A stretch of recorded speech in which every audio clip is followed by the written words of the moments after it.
50 degree की भयंकर गर्मी, सिर्फ 72 घंटे और 10 लाख जानवरों की कुर्बानी। अगर ये आपके शहर में होता तो सड़कों पर खून की नदियां बह जाती और बदबू से शहर खाली करना पड़ता। लेकिन मक्का के इस रेगिस्तान में सड़क पर खून की एक बूंद या एक मक्खी तक नजर नहीं आती। ये कोई चमत्कार नहीं, बल्कि जमीन के नीचे चलने वाला एक ऐसा सीक्रेट सिस्टम है जिसे आज तक अमेज़न या एप्पल जैसी बड़ी बड़ी कंपनियां भी डीकोड नहीं कर पाई हैं। आज जो आप सुनेंगे शायद ही किसी ने आपको बताया हो। दुनिया का सबसे बड़ा मैनेजमेंट सिस्टम किसी बड़ी टेक कंपनी अमेज़न या एप्पल के पास नहीं है। ये एक ऐसे रेगिस्तान के बीचों बीच चलता है जहां हर साल एक ऐसा चमत्कार होता है जिसे दुनिया की कोई भी मॉडर्न सप्लाई चेन आज तक डीकोड नहीं कर पाई है। हम बात कर रहे हैं हज की। एक ऐसा समय जब पूरी दुनिया से 30 लाख लोग मक्का पहुंचते हैं और इन 30 लाख लोगों के साथ जुड़ा है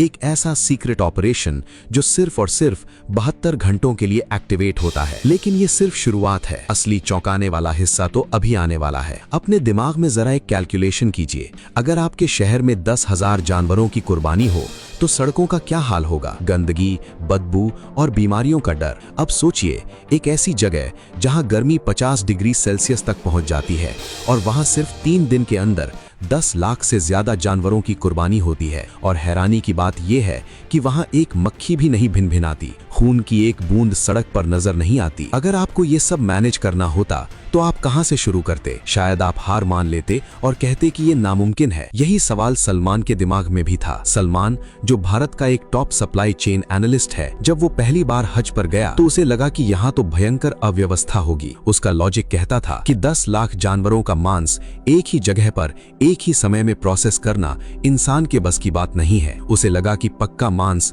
सड़कों पर सड़ जाएगा। अपनी इसी जिज्ञासा को शांत करने के लिए उसने अपनी जान पहचान और कुछ स्पेशल परमिट्स का इस्तेमाल करके उस इलाके में एंट्री ली जहां आम हाजियों का जाना सख्त मना है। और जो उसने वहां देखा उसने उसके होश उड़ा दिए। पर हमेशा से ऐसा नहीं था। एक वक्त था जब हज के दौरान मिना की घाटी किसी बुरे सपने से कम नहीं होती थी। 80 के दशक तक हाजी अपनी कुर्बानी खुद करते थे। लाखों जानवर खुले में काटे जाते थे। नतीजा, सड़कों पर मांस के पहाड़ लग जाते थे, बीमारियां फैलने लगती थीं, बदबू इतनी भयंकर होती थी कि सांस लेना मुश्किल हो जाता था। हालात इतने खराब हो जाते थे कि एक वक्त ऐसा भी था जब लाखों किलो गोश्त को जमीन में दफन करना पड़ता था, क्योंकि इतनी भयंकर गर्मी में उसे बचाने का कोई तरीका ही नहीं था। सऊदी सरकार के सामने एक नामुमकिन चुनौती थी। तो आपको क्या लगता है, इस समस्या को सुलझाने के लिए उन्होंने क्या किया? सन 1983 में सऊदी सरकार और इस्लामिक डेवलपमेंट बैंक ने मिलकर इस संकट का स्थायी हल निकाला। उन्होंने जमीन के नीचे और ऊपर एक ऐसा सीक्रेट शहर बसा दिया जिसके बारे में 99% लोग आज भी नहीं जानते। इस ऑपरेशन को सिर्फ एक देश नहीं, बल्कि पूरी मुस्लिम दुनिया के सबसे बड़े डेवलपमेंट नेटवर्क्स में से एक चलाते हैं। ध्यान से सुनिए, ये कोई आम कसाई खाना नहीं है। ये सिर्फ एक कसाई खाना नहीं, बल्कि 7 विशाल इंडस्ट्रियल शहरों का नेटवर्क है। करीब 10 लाख स्क्वायर मीटर में फैला एक ऐसा सिस्टम जहां 10 अलग अलग स्लॉटर साइट्स बनाई गई हैं। साल के 362 दिन ये शहर लगभग सोया रहता है और फिर सिर्फ 3 दिनों के लिए ये पूरी ताकत से जाग उठता है। सलमान जब उस कॉम्प्लेक्स के अंदर घुसा तो उसे लगा जैसे वो किसी हॉलीवुड की साइंस फिक्शन फिल्म के सेट पर आ गया हो। बाहर चिलचिलाती धूप थी, लेकिन अंदर का तापमान एकदम जमा देने वाला था। वहां मौजूद हर कर्मचारी के कपड़ों से लेकर जूतों तक को डिसइंफेक्टिंग चेंबर्स से गुजारा जाता था। सलमान ने देखा कि हर सेक्शन अलग अलग लेयर्स में बटा हुआ था। कहीं मेडिकल इंस्पेक्शन चल रहा था, कहीं डिजिटल टैगिंग और कहीं विशाल कन्वेयर बेल्ट्स बिना रुके हजारों जानवरों को आगे बढ़ा रही थीं। वहां इस्तेमाल होने वाली कई मशीनें सिर्फ हज के लिए बनाई गई स्पेशल कस्टम इंडस्ट्रियल टेक्नोलॉजी थीं। सलमान को ऐसा लग रहा था जैसे वो किसी स्लॉटर हाउस में नहीं, बल्कि दुनिया की सबसे एडवांस्ड ऑटोमेटेड फैक्ट्री के अंदर खड़ा हो। इस ऑपरेशन को अंजाम देने के लिए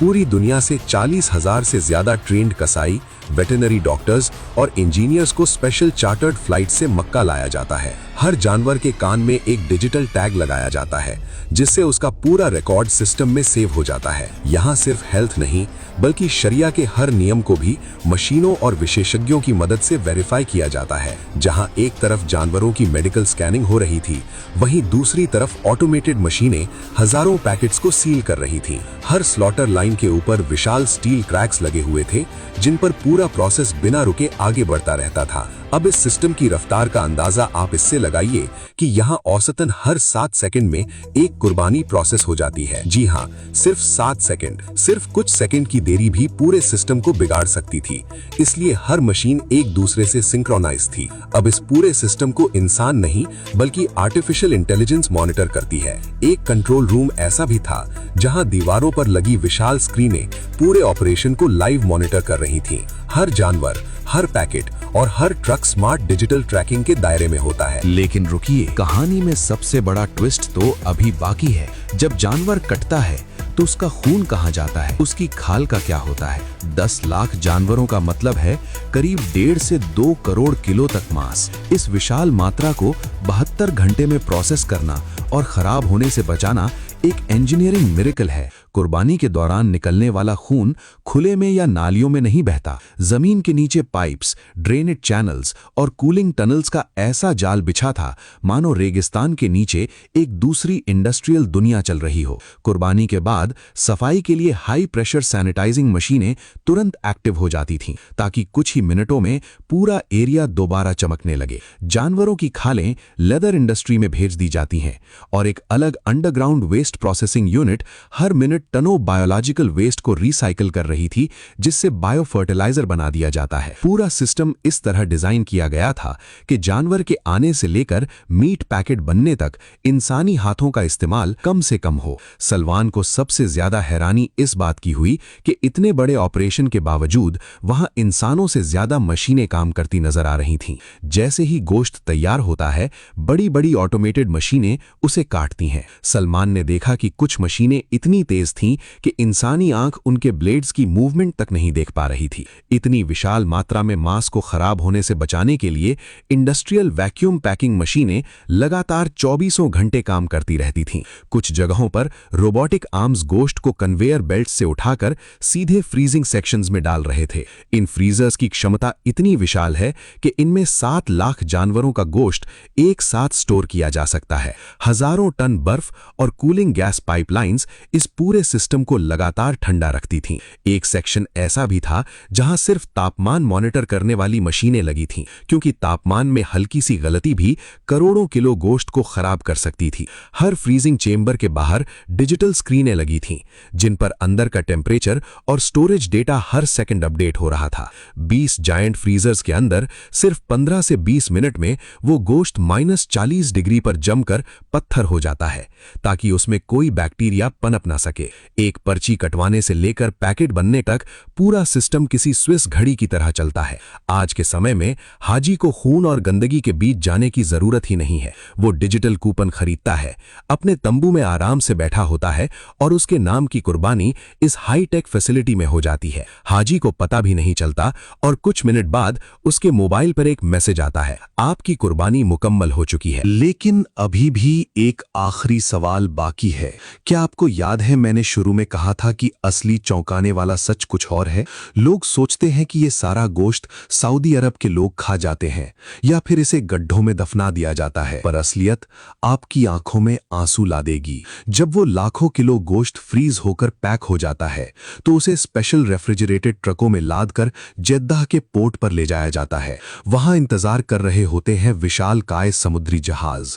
मक्का में की गई कुर्बानी महीनों बाद फिलिस्तीन के किसी रेफ्यूजी कैंप में बैठे बच्चे की भूख मिटाती है। ये गोश्त सीरिया, सूडान, सोमालिया और यहां तक कि बांग्लादेश और अफ्रीकी देशों के गरीब गांवों तक भेजा जाता है। दुनिया भर के 27 से भी ज्यादा देशों में इसे डिस्ट्रीब्यूट किया जाता है। जो इंसान हज पर आया है उसे शायद कभी पता भी नहीं चलता कि उसके द्वारा दिए गए पैसे से हुई कुर्बानी 7 समंदर पार किसी ऐसे परिवार को जिंदा रखे हुए है जिसने महीनों से पेट भर खाना नहीं खाया। ये सिर्फ एक लॉजिस्टिक्स टैक्स या मैनेजमेंट सिस्टम नहीं है, ये इंसानियत और टेक्नोलॉजी का दुनिया में सबसे बड़ा और सबसे खामोश संगम है। एक ऐसी जगह जहां सदियों पुरानी एक धार्मिक परंपरा को मॉडर्न साइंस ने दुनिया की सबसे बड़ी ग्लोबल चैरिटी में बदल दिया है। एक ऐसी सप्लाई चेन जहां न कोई प्रॉफिट मार्जिन है, न कोई मार्केटिंग, बस एक ही मकसद है कि दुनिया के किसी कोने में कोई इंसान भूखा न सोए। अब एक बार फिर से सोचिए,